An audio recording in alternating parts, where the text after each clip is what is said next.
And hi, I'm Dennis Hudson at orangequant.com with your SPY forecast. We've got a kind of a 2-week forecast coming up here with a whipsaw in it.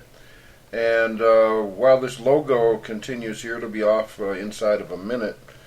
I did not update on the paper trades I was making. Remember the monopoly trades in the contest? Well, good news and bad news. On the option puts that I had, of course, I got crushed. Those were SPY and Hartford Insurance puts, and they expired Friday. I got wiped out.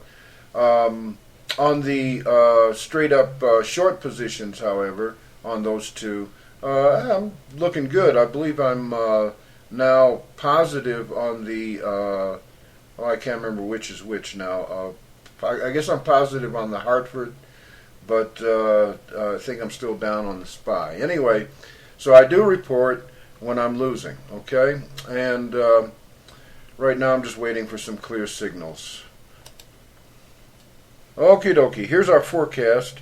And by the way, the forecast is derived from what you can find in the FLIR 2 ebook, which you can download at orangequant.com. This is a sterling opportunity to make some money here in this next 2 weeks, assuming that the synthetic trendline inflection point forecasts are correct. Let's bring up first, I want to show you actually the quarterly chart from the forecast that we made April 1st. And if you go back, you'll see all this discussed in there too. Okay, the important information, pardon me, on that quarterly is just how high we can go in this quarter. And I know that I revised my estimate of the high on the SPY down to 120 for this quarter, but it moved up, to about 121. And I'm looking at it, and if it reaches for this extreme up to that gray line, that's about 126 or 127. So, pardon me, it's important to know that that's the upper end of it. The lower end, I don't believe is going to happen in this quarter, so I won't even, but you can see where it would be.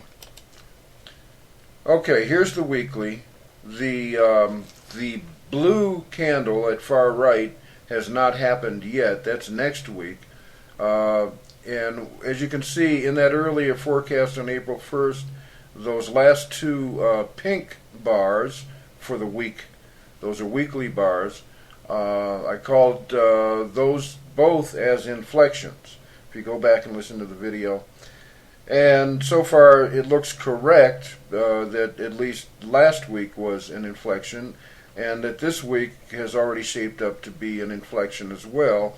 As long as it doesn't break above the high of last week, it will be an inflection. So, how to make money on this? Well, what I would do is this week, I would, you can do a couple of things, okay? Let's first of all look at what the extreme low potential is on this.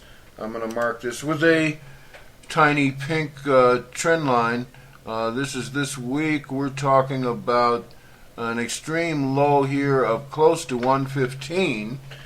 So, if you're very daring and you think it's going to drop that low, then you could short it right now and ride it down to as close to 115 as you can get.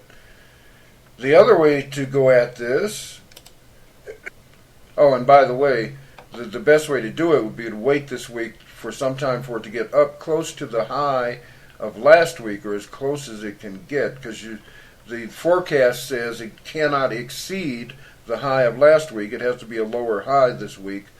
So you kind of get up there and you would short it and ride it back down to wherever you can, whatever your other indicators tell you you can take it to. The other thing you can do is go long on it once it gets down low enough. You pick your lowest possible spot, and the forecast is telling you that next week is going to have a higher high, so you would just ride up above this week's high and then get out green, okay? You don't want to bet the farm on any of this, but these forecasts are pretty accurate. We were running at about 87%, but ran into a bit of trouble there towards the end of March, and probably the accuracy is down to about 75% now, which is still pretty dadgum good for my money. And while you're looking to for an entry, or an exit next week rather, if you go long and you're wondering what your exit ought to be, remember the quarterly, which is why I showed you the quarterly.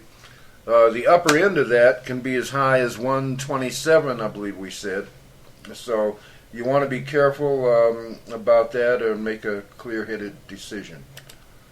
All right, I'm Dennis at orangequant.com. We're getting out of here in about 5.5 minutes. We're getting better at this. All right, good luck trading this week. Stay with me.